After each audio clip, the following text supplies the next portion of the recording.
बिस्मिल्लाहिर्रहमानिर्रहीम। आज हमने सुइज कैनाल के बारे में पढ़ना है। तो जो सुइज कैनाल है हमारे पास, ये कहाँ पे है, कमीशन कौन कौन से सवाल पूछ सकता है, वो सारे हम डिस्कस करेंगे। बेटा ये देखिए, ये हमारे पास मेडिटेरियन सी है, ये सारे का सारा हमारे पास मेडिटेरियन सी है। ये हमारे पास रेड सी है, ये हमारे पास रेड सी है, ये मेडिटेरियन सी है, याद रखिएगा। ये जो कंट्री यहाँ पे हम बना रहे हैं, ये वाला सारा, ये वाला जो कंट्री है ना बेटा, ये हमारे पास कौन सा कंट्री है? इजिप्ट है, मिस्र है। हमारे पास कौन सा कंट्री है? इजिप्ट है, मिस्र है, याद रखिएगा। और ये जो हिस्सा है इजिप्ट का, ये वाला, इसे कहते हैं हम सनाई।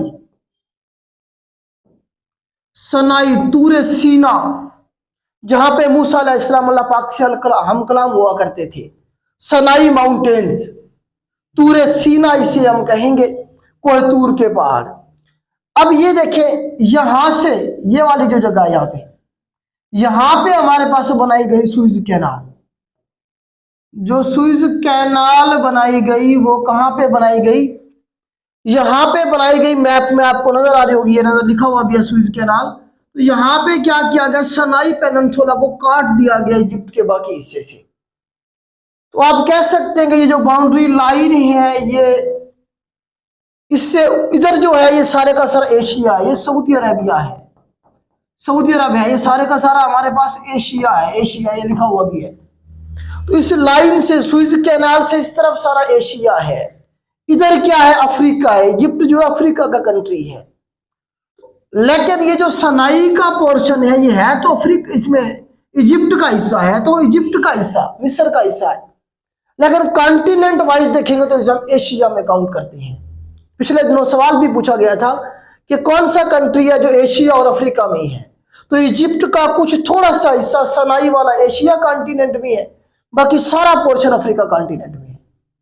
तो यहां पे बनाई गई सुइज कैनाल कौन से साल में बनाई गई है? लिखने 1859 पे इसमें काम शुरू किया गया और 1869 में ये बनके कंप्लीट हो गई। 193 किलोमीटर इसकी लेंथ है इस वक्त, 193 किलोमीटर इसकी लेंथ है। तो ये बरतानिया ने, फ्रांस ने, अमेरिका ने मिलकर बनाई, क्योंकि एक लंबा सारा रास्ता केप ऑफ गुड होप के नीचे से, अफ्रीका के नीचे से आना पड़ता था उन्हें एशिया या फिर ये जो हमारे पास अरेबियन कंट्रीज है वहां तक पहुंचने के लिए। तो अब एक शॉर्टेस्ट रास्ता निकाला इन्होंने। ये सामने ऊपर यूरोप है, मेडिटेरियन के ऊपर यूरोप है, यूरोप से सीधा वो इधर घुस जाते हैं सुइज कैनाल रेड सी के जरिए। अब यहां से सवाल और कौन कौन से बन सकते हैं? तो सवाल ये बनेगा, ये सुइज कैनाल किसे किसे जोड़ती है? देखिए ये मेडिटेरियन सी है, इसे जोड़ दिया, मिला दिया किसके साथ? ये रेड सी है, इसे हम क्या कहेंगे? रेड सी कहेंगे। तो रेड सी जो है ना बेटा, इसे हम बुइरा अहमर कहेंगे और इसे मेडिटेरियन सी को हम बुइरा रूम कहेंगे। तो इसे जोड़ती है मेडिटेरियन सी को रेड सी के साथ और सेपरेट करती है। ये अफ्रीका है सारा, ऊपर क्या एशिया है, तो अफ्रीका को सेपरेट करती है एशिया से, आप इस तरह से कह सकते हैं। सुइज कैनाल के हवाले से नेशनलाइजेशन ऑफ सुइज कैनाल का सवाल बनता है कि इसे नेशनलाइज कब किया गया और किसने किया, या सुइज कैनाल क्राइसिस के बारे में सवाल बनता है। तो लिख ले, नेशनलाइजेशन का आपको सवाल मिले, आपको नेशनलाइजेशन का सवाल मिले आपको, या crisis of Swiss canal, Swiss canal crisis या फिर नेशनलाइजेशन। तो ये 1956 में किया था किसने? जमाल अब्दुल नासिर ने। जमाल अब्दुल नासिर साहब जो थे, ये मिस्र के प्रेसिडेंट थे। जमाल अब्दुल नासिर साहब किधर थे?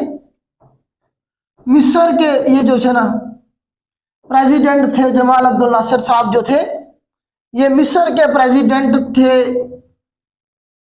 1956 के अंदर इसने क्या किया? इसके ऊपर कब्जा कर लिया और नेशनलाइजेशन कर दी सुइज कैनाल की। क्या कर दी?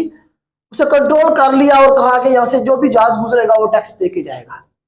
बरतानिया और फ्रांस के जहाज गुजरते थे, अमेरिका के भी, तो फिर वो दरमियान में अमेरिका आया और एक सेटलमेंट हुई। जमाल अब्दुल नासिर को पैसे दिए गए, उसने यहाँ पे फिर जो दरिया नील गुजर रहा है मिस्र में, उसके ऊपर एक डैम बनाया उन पैसों से। उस डैम का नाम है आसवान डैम। इसके बारे में भी सवाल बनता है कि आसवान डैम दरिया नील के ऊपर है, खूबसूरत किस्म का डैम था ये।